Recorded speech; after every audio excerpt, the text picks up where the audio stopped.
Hello everybody and welcome back to RP1. Today we are going to build ourselves a new orbital capable rocket, and we are going to attempt to do 3 different launches with it, and we'll also have 2 different test flights for our channel members. So let's go ahead and get started. First off, we're going to jump back into the KSC, look at our Space Center Management tab, and see what we've got coming on. We have a lot of science going through here, and we are going to need to unlock most of it in order to utilize the parts we want to utilize. We have a couple planes in storage here, however, these need work before we can use them again, so we're going to kind of focus on our orbital missions. We don't have any contracts taken here, just the secondary kind of goals that you're just normally awarded. Don't really accept those.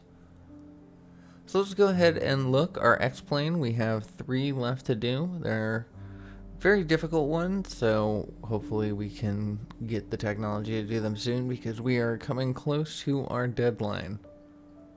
It's not terrible if we go over, but we will be getting far less money if we do. There's also this light satellites program. We have the majority of them left to do. However, that is going to be our focus for today, and by the end of today, our goal is to completely complete our program. And our secondary goal is to do it all in one launch.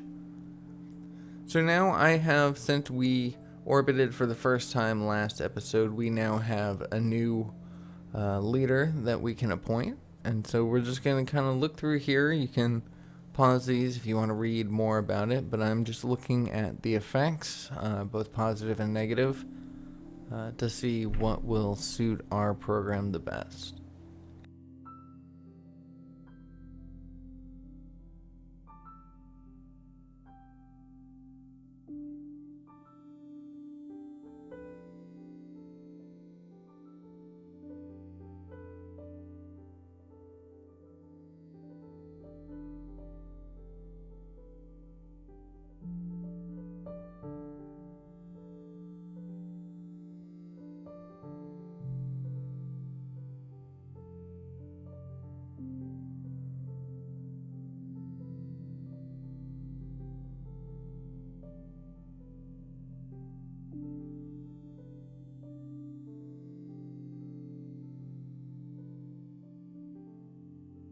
And the leader that we are going to go with is Vladimir Barmin. I'm not sure if I pronounced that correctly, but the positives then is he's going to make it a little bit cheaper to create launch complexes, and the maintenance of them will be a little cheaper, as well as it's going to be cheaper to roll out rockets from the VAB to the launch pad. However, it will be slightly more expensive to launch or to roll out from the spaceplane hangar, but that's not going to be a problem. We're going to be finishing up our X-plane program very soon, so it's only going to be a hindrance for the next like 2 or 3 launches. So now we're just going to take a look at our contracts for the early satellite light program and see what kind of restrictions we're going to need. We're not going to take the contracts just yet, just in case we fail to make a rocket that can satisfy it. We if you know, we need to take some time and focus on X-planes instead. We want to be able to have the freedom of not having any contracts accepted until we know that we can complete this. So here's the most important part of the 3 contracts is I need to have a periapsis above 300 kilometers. And for the rest of them, the periapsis doesn't need to be that high, but for the solar satellite, it does. And so that means I can't have a rocket that just barely gets to orbit. It can't just go to 140 kilometers and then call it a day. It needs to at least reach 300 kilometers apoapsis before circularizing. And that is trickier than just making something orbital capable. So we started off with a rocket that I had spent several hours trying to put together and test fly. However, it just did not work out, and we decided to reconfigure our orbital engine, and we chose this LR91 This is one of the engines. We don't have it unlocked yet, but in the next science tab for orbital engines, it will unlock. So therefore, we can use it in our test flights, and as long as we unlock the science tech by the time we build it, everything will be good. So I like to use something that is both new and the most recent type of engine, as well as something that has a lot of upgrade capabilities. There's different configurations that'll go for it, because then we can utilize that engine for longer. Theoretically, we can utilize it for longer, and the longer you use an engine, the more flight data you build up on it, and the more reliable it becomes. So it's worth your while, as well as tooling cost becomes cheaper. So now I'm trying to fit the engine bell into this tank. I want to keep its profile nice and low and not have it stick out. I like the idea of something very sleek. So we're going to tuck the engine bell into a hollow cone and then adjust it. I brought up the delta V stats a little extra large here, so you can pay attention to the total delta V in the atmosphere vacuum at the second line down. And keep an eye on that, because you need roughly 10,000, a little over 10,000 I believe, meters per second delta V in order to orbit in RSS. And so you can keep an eye on our progress as we change its shape and add parts and pieces to it to see how our delta V changes. It's I find it kind of interesting sometimes, where little changes can add up to be quite effective.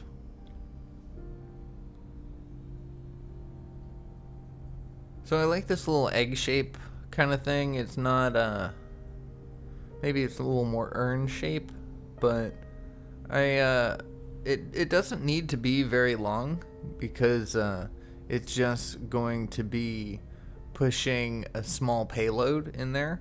But I like the idea that it has room to expand.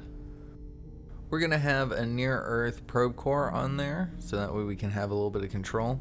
I wasn't sure whether or not it had any reaction wheel, and it does not, so we are going to need to add a little RCS feel to this. So we're going to add another tank, kind of change its shape once again, make it a cone as well to kind of fit the sloping angle of the top of this. There we go, nice profile there. We're going to use these angle block RCS thrusters, and we're going to put them in the center, see if we can utilize them well enough to turn. I have the different materials here. We're going to use nitrous oxide and fill up our tank, make sure we have enough control, and then we're going to do a test flight. So more RCS is needed. It does turn, but it is a bit sluggish, so I'm going to add another set semi-equal distant from center of map. So yeah, that was a perfect placement of the RCS. It turned well enough. I wanted to check to see if we had any configurations we could to upgrade this, but we haven't even unlocked it yet, so we'll have to wait for that. But I do believe that this is going to be a good engine, and may become the orbital workhorse for our program. We're putting on these little ullage motors, so that way we can utilize this even though we will be in zero gravity.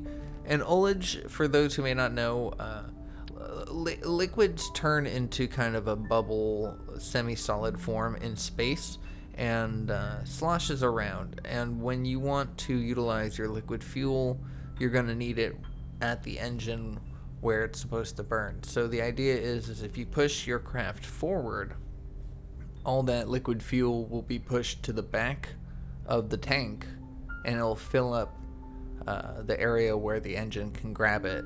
And then once the engine fires, it takes over that same maneuver and keeps all the liquid fuel towards the back, towards the engine where it needs to be. So when the game tells you that the engine failed to fire due to ullage, That is what it's talking about. And when we talk about ullage motors, they're basically just small little SRBs that push your craft forward to put all the liquid fuel back.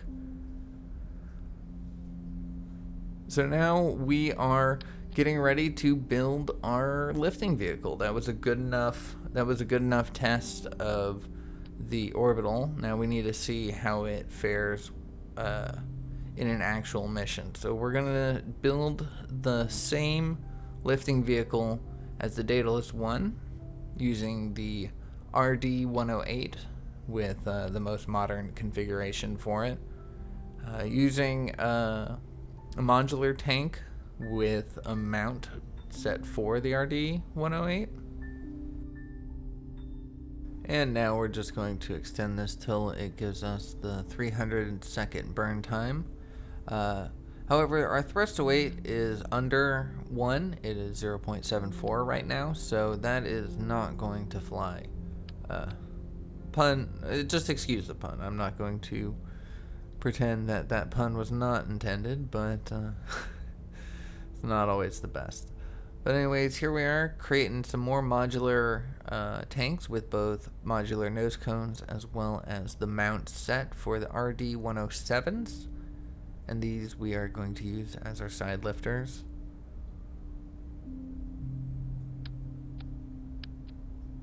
And we get ourselves the mounts for it, so that the launch clamps, so that way they can launch correctly. We get our staging correct, and we get ready to do another test. We did not have enough avionics. Alright, so that is going to be enough. It doesn't need too much electrical charge. Let's go again. So, wings, yeah. Lifting surfaces, tail fins, whatever you want to call it, very important on a rocket. So that was quite the test flight. We actually did a lot better than I had been expecting, just from our first test. One thing we did know is we are going to need a fairing of some sort because the top flat surface of that solar panel did not like the atmospheric pressures we had. So we kind of tacked this on there. It doesn't look very pretty. It's not very streamlined, but it will keep our probe core intact. So let's do one last test. Well, I couldn't be more happier in these tests than I am. Let's just go ahead and get rid of that SRB and just deal with this lifting vehicle and this orbital engine, because honestly you need to tell this engine to calm down and tune it back a little bit. Don't make it so easy to get to orbit. It just wants to be in orbit. And the great thing about that, the thing that I am so excited about, is the fact that it has so many upgrades available to it, config upgrades, that we'll be able to, that and our lifting vehicle will be able to evolve this through the ages and make it even bigger and better, and push even heavier payloads to orbit. So I'm happy. We are going to go ahead and make a launch complex that can handle this. We are done with our test flights, so now it is time to work on getting these rockets underway. So first thing we want to do is time warp. We are losing money per day, however we're gaining money per month and year. A little confusing, and I wasn't exactly sure what to do with that. And then I realized what it was is because I am creating a launch pad right now, so all the engineers are hard at work at that, and so I'm spending more money than I'm making each day. So I'm trying to save myself some money, so I'm dismantling some of the launch complexes that we're no longer using. However, it doesn't seem to change my per diem, so it's not going to be until I complete the Orbital 1 launch complex will I start making some of my money back. But here I am looking at my staff. It's another place to look. If you're wondering where you're bleeding money from, oftentimes it may just be the staff. So we went ahead and time warped, so we're now working on the science, and as we see here in our Orbital 1 launch complex, we have 445 engineers working on that. Excellent. And we are now once again in a positive. We're making 29.7 per day, and everything else is positive. So it's just a matter of, if you're building a launch complex, you will be spending quite a bit of money on that. So the launch complex is built, the rocket is tested and made, nothing left to do except give it a nice little paint job, wish it luck, and then send it on its way. I want to do something interesting with this center stage. I wasn't sure. I didn't want to make it just solid gold. And I ended up kind of deciding on this olive green shade. I don't know. There was something about it that I really enjoyed. I did make the avionics gold because I thought that was a nice addition. And the monopropellant tank, we are going to just color white to kind of differentiate it from the rest of it. We're going to make this avionics gold for the lifting vehicle.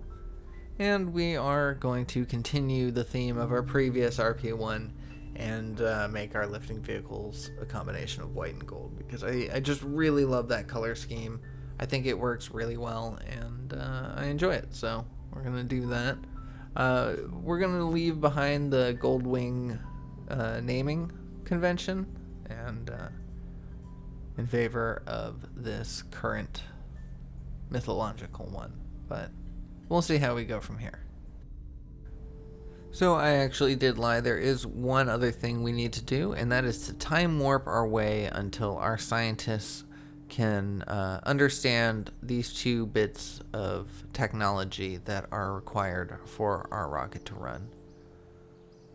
Thankfully, we're still making a net positive in our funds, so we're just building money as we go along, which will be important soon because rockets are quite expensive. There we go. We have all of our pieces together. We can fully tool it. We don't lose as much as I was hoping, but it still is only a $13,000 rocket, so we can send this several times. And we had a lot of new parts to unlock. There is one change I need to make before we go, and that is to take off the physical experiment that I added and to just add it into the probe core itself, because I wasn't able to do that in my, until I had actually unlocked the technology. So I wasn't able to test it with that, but I needed to add the physical experiment in order to test it at all. But now that we have access to putting it into the probe core, there's no need to include an extra part, extra cost, extra weight, any of that. So, yep, all is well, and we are ready to launch this thing. In fact, it's actually a little bit cheaper now. So we're going to go ahead and put 2 into the launch queue, or 3, excuse me, but we're going to delete all those, and we're going to put 2 instead. This one, however, we are going to edit it, and we are going to include an early TV camera in there. I will end up replacing this solar panel on top as soon as I add the early TV camera into it. However, we are going to need to remove that solar panel if we want the TV camera to work, so we'll end up doing that at a later point before launching that rocket itself. So with our 2 rockets in tow, with a net positive in our funds, we got nothing left to do except for time warp our way to launch day. We're going to add a few more people to our launch complex to make the second rocket launch a little sooner. I'd like to have it a little more back-to-back, and since we have extra funds, we can afford to add a couple hundred engineers on there. Unfortunately, I added 39 extra. There's a max of 616, but I'm happy to have maxed that out because then our Orbital 1 launch complex will be as efficient as possible. We are now, however, in a negative, so we are going to fire those 39 people we hired that were extra. And now we're only in losing $3 per day, so we can actually fire a couple researchers, and that put us back into a positive of $16 per day. So even though we're not making a lot of money, at least now we're not losing it as we time warp. So the Daedalus 2, the first one is ready to launch, and let's go ahead and jump into that. So on a partly cloudy day at the KSC, we get ready to launch the very first flight of the Daedalus 2 lifting vehicle. And I haven't really thought of the name of the orbital aspect to it. I guess I would still consider that the Daedalus 2, the second stage, I guess. But we're gonna go mostly unedited in this first launch, just to kind of show you how it goes, how this thing handles everything that you missed in the test flight. We're gonna kind of show here, and then in the later flights we will probably consolidate our time a little more wisely. Keep this from being too long of an episode. I already know that an hour is a considerable length for an episode, but when it comes to RP1, there's a lot that goes into it, primarily the build aspect. With RP1, the difference between building between RP1 and stock Kerbal, KSP, or even Kerbal size real solar system, it makes a difference, and that's where I find the most interesting is the struggle between how to get these rockets up in the air and the lessons you learned along the way. So I'm gonna just kind of include it. I talked right through it, but I brought up the two screens, the orbital info and delta V stats, as well as the smart ASS controller, so you can better see it as we ascend. These are the numbers that are very important to me as I fly. The delta V stats, always look at the bottommost number, the one that it just passed 30. That is our current stage. The time in the bottom right corner, 23 seconds. That is our burn time. And then that tells me when I need to stage. And then the orbital info, we're looking at the apoapsis, and we want to pass 300 kilometers, so that way we can satisfy the contract.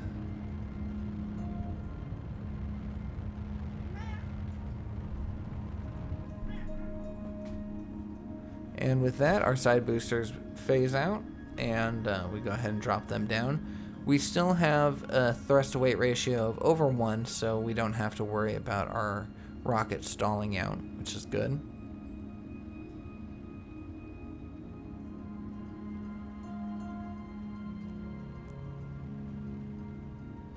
We've got 157 seconds of burn time remaining in this lower stage, so I'm more than confident that we will be able to reach our apoapsis with it.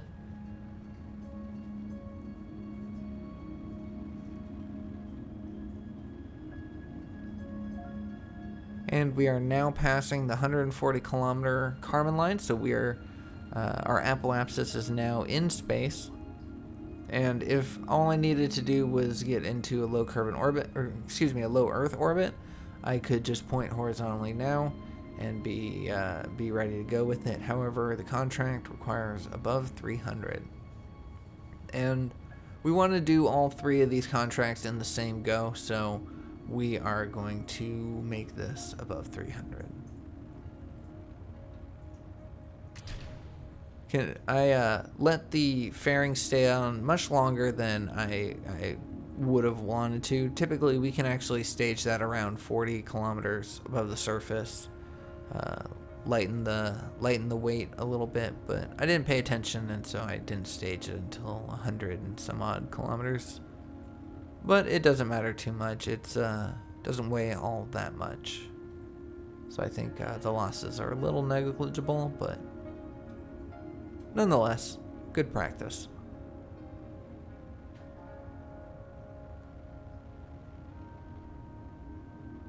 So we still have positive thrust, so we are slowly pushing our way up to the 300 kilometers apoapsis.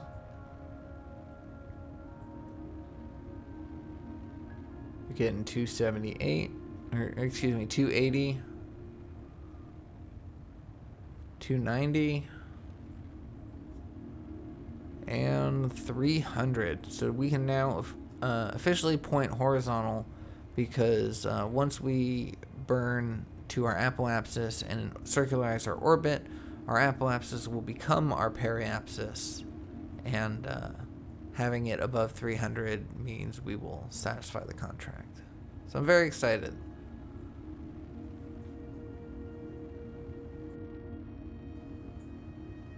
And we'll go into cinematic mode, just get a nice view of our craft.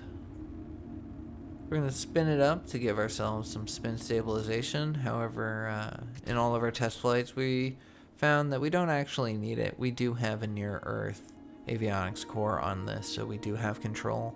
And with the addition of the RCS, we have a lot more reaction control than is even necessary in this craft. Nonetheless, we put it into a spin stabilization anyways. So now I have 2 minutes and 54 seconds of burn time in this stage. So we are going to burn at around 1minute and 30-ish seconds to the apoapsis, which is coming up soon.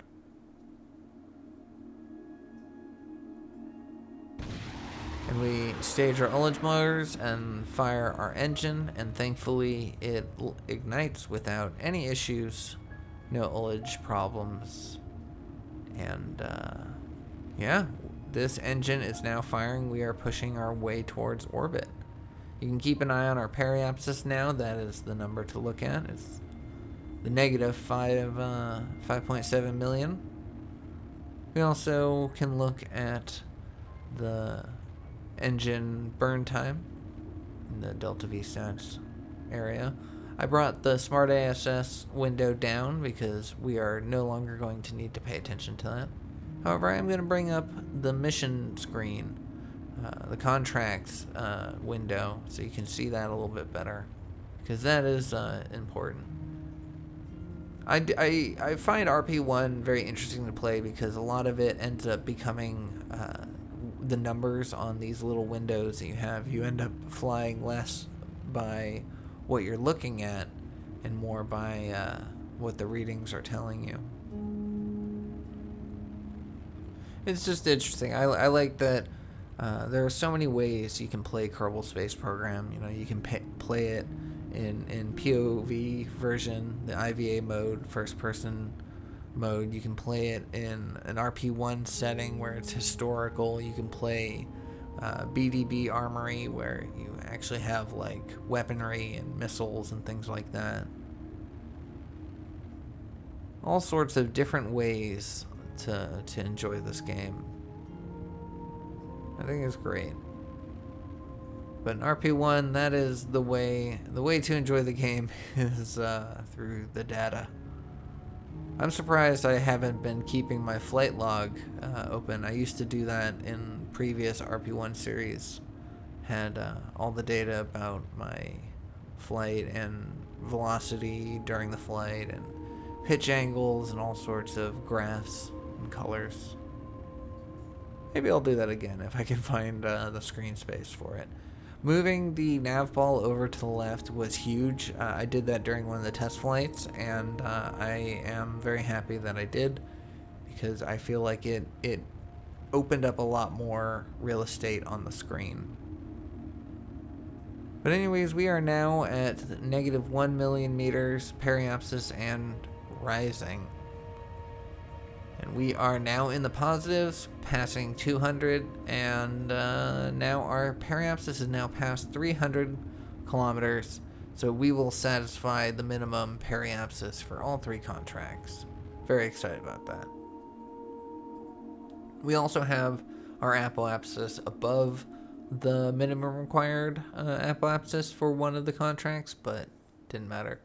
I attempted to light it again. I stopped my burn a couple seconds early, and I wanted to see if I could fire the engine again if it had multiple ignitions, but this engine does not, or at least this configuration of this engine does not.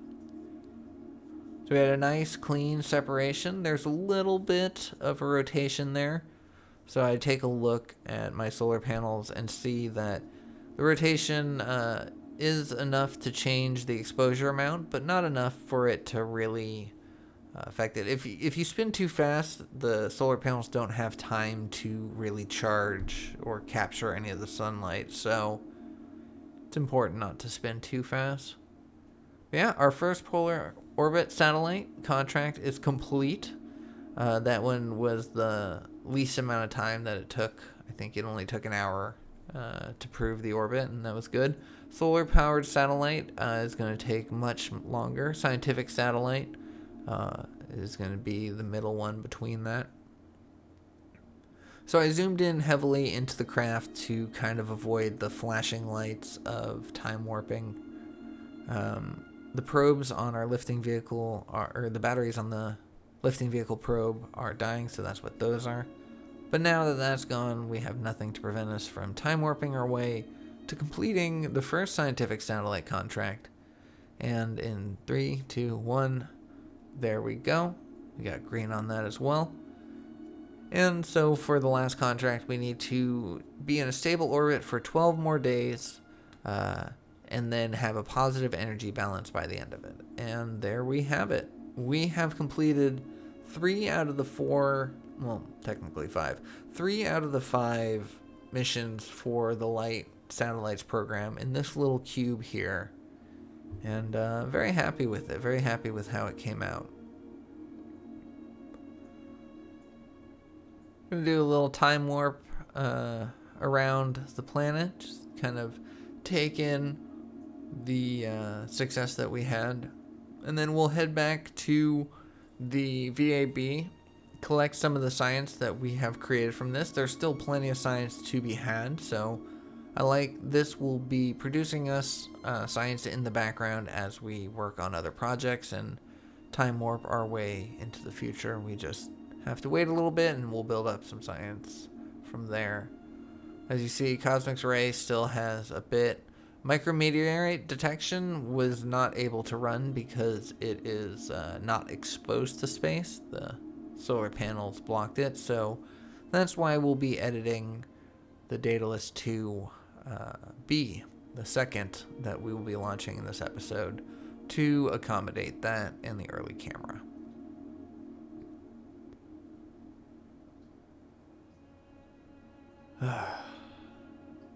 Love this little CubeSat design. I might have to use this again once we start getting more experiments because it's just it's perfectly fit, you know. There's no place on it that doesn't receive some sort of solar panel charging.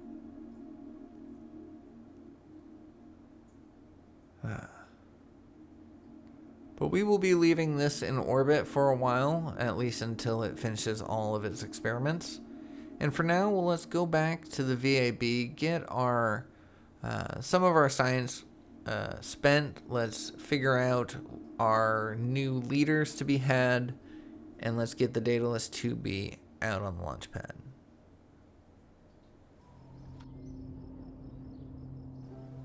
So there we have it, radiation belts discovered by satellite. We have our second Space Gazette headline. Unfortunately, that will probably be our last for this because we could have gotten some for the other contracts if we had done them on separate launches. It probably would have been like, oh, first solar powered satellite, and then first polar orbit satellite. You get different headlines based on the different achievements you have, but when you do them all at once, it just kind of goes for what it deems the most important of them are. So now we have, by discovering the radiation belt, we have, by completing the first scientific satellite contract, because that's what discovers the radiation belt, we now have a new leader set, a chief scientist. We're going to take a look at the lunar program that we have available to us, early lunar probes. Just kind of take a peek at what that is going to require. And that may be the program that we take next because it's got a lunar flyby and lunar impactor and stuff. But for now, let's just focus on picking a new leader of science. And once again, I'm just going to kind of go through and look at the positive and negative effects of each of them. If you want to pause the video and read more about each of these people, especially Jack Parsons, go ahead and, pause the video and check that out. Very interesting, but I'm just going to kind of look through them and then choose at the end.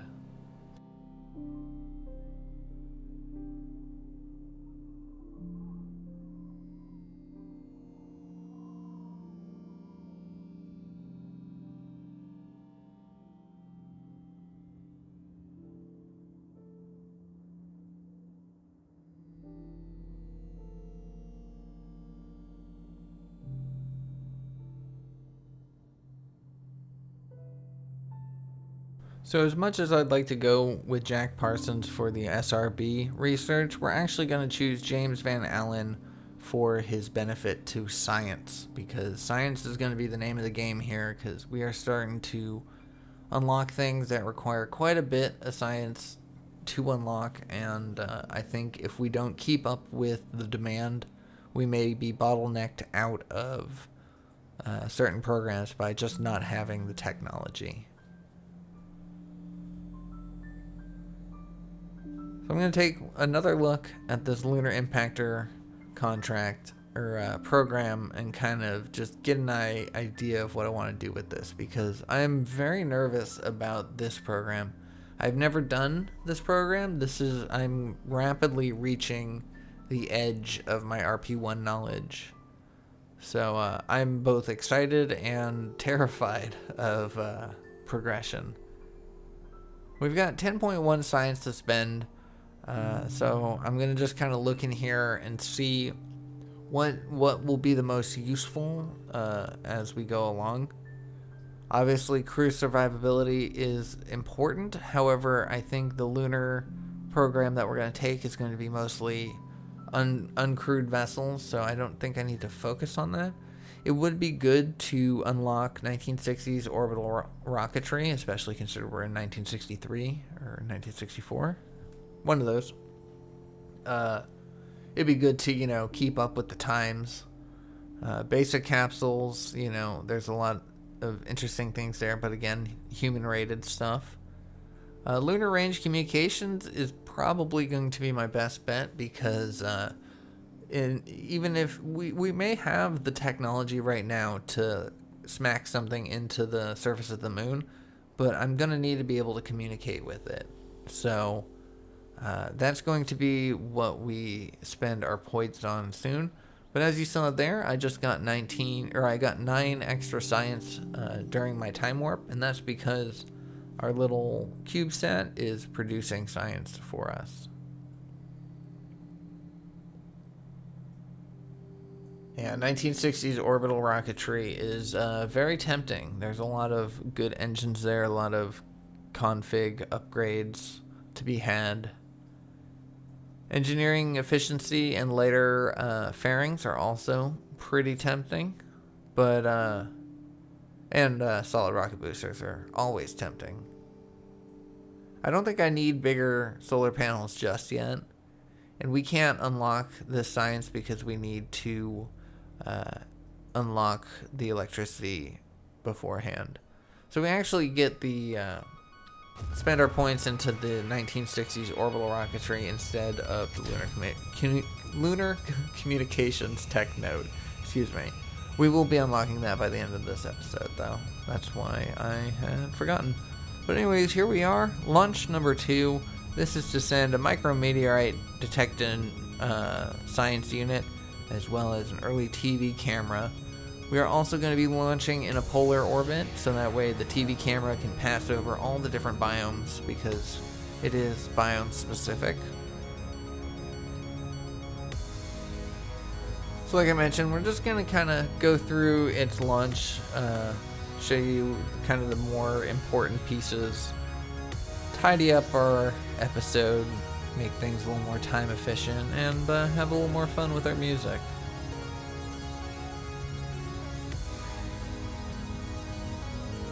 Beautiful plume. I don't know what mod that's from. It's just probably from one of the ones included in RP1 Express install, but bravo. There we go, now I staged the fairing at the appropriate altitude. As we can see here, we have our avionics exposed, so now it should be able to pick up science, and our video imaging and micrometeorite detection is running because we are now above 140 kilometer line. And we didn't need our periapsis to be 300 again because that is not a requirement of any of our contracts, but we decided let's just take the exact same launch profile as before. And that involves burning to the appropriate altitude and at the periapsis for the appropriate time.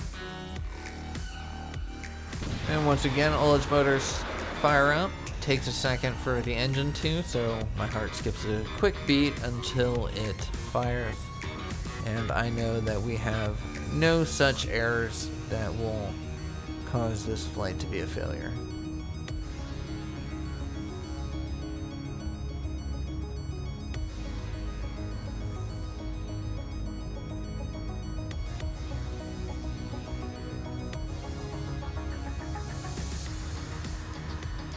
Passing over the whole of America, heading towards Canada and then beyond. Solar panels getting a good amount of exposure. It was a little worried taking 2 of them off the craft, but around the edge of it, I think it should be fine. Science is running as expected. And it takes quite a while for the micrometeorite detection to collect all of its science. And the TV camera will take a while depending on which biome it's over at any given time. So it could be not running for a while and then run for a little bit.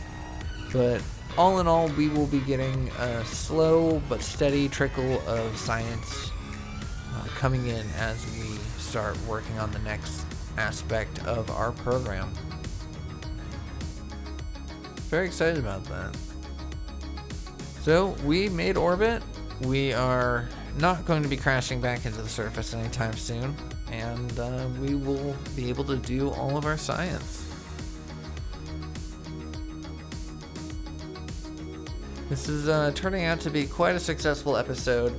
I'm so happy that the vehicle that I spent so much time on, that honestly, I'm glad that I decided to give up on the vehicle that I spent so much time on. I'm telling you, I had at least 2.5 hours worth of extra rocket building and footage of building and testing and reworking and trying to get it out, and the design that I came up with was just not going to cut it.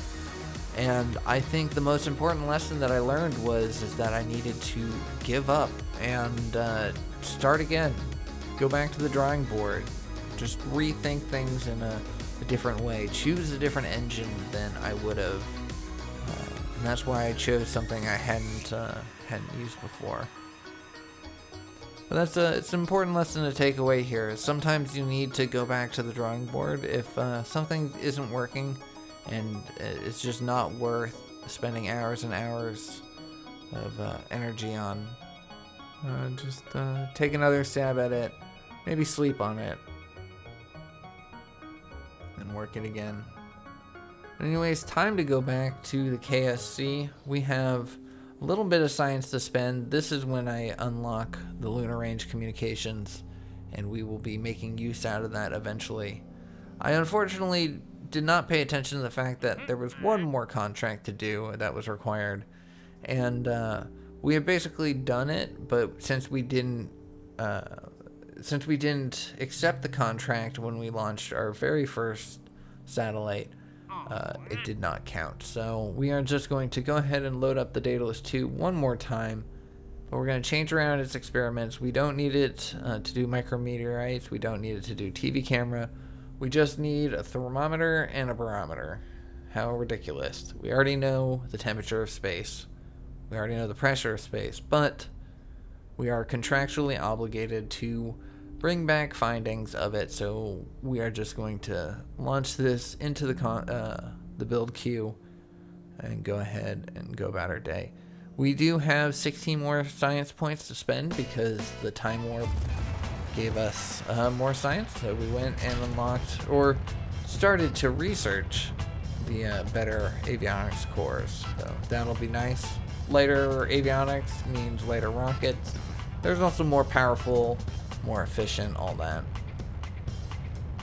This launch, I decided, rather than cutting forward and just cycling between the parts of the launch, I just speed it up a little bit.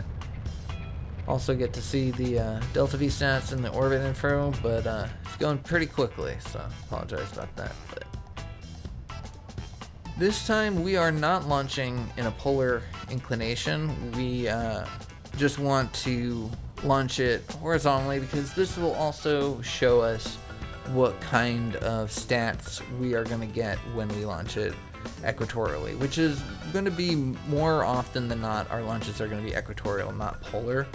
Even though this rocket was tried and tested in a polar orbit, we need it to be versatile as well. So we are going to aim again for a 300 kilometer apoapsis, but we ended up coming up a little short on that.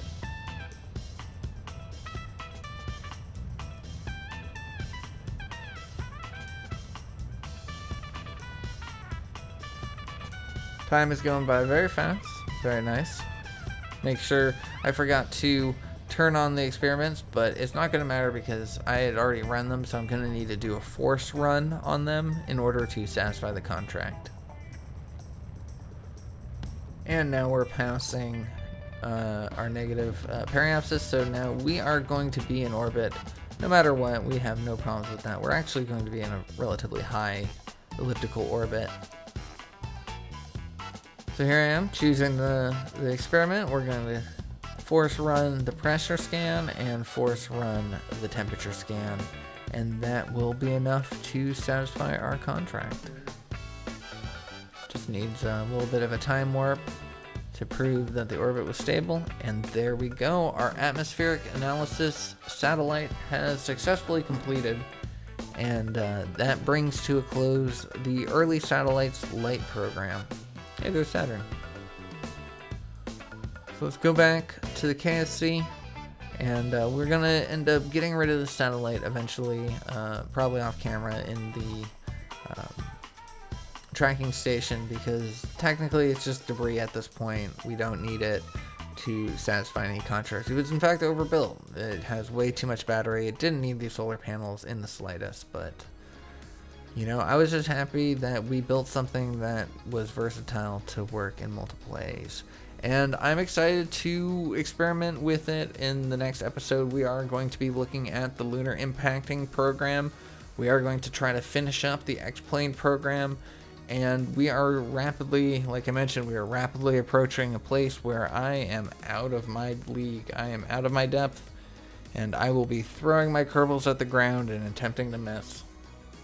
But that will be in an upcoming episode, so stay tuned for more.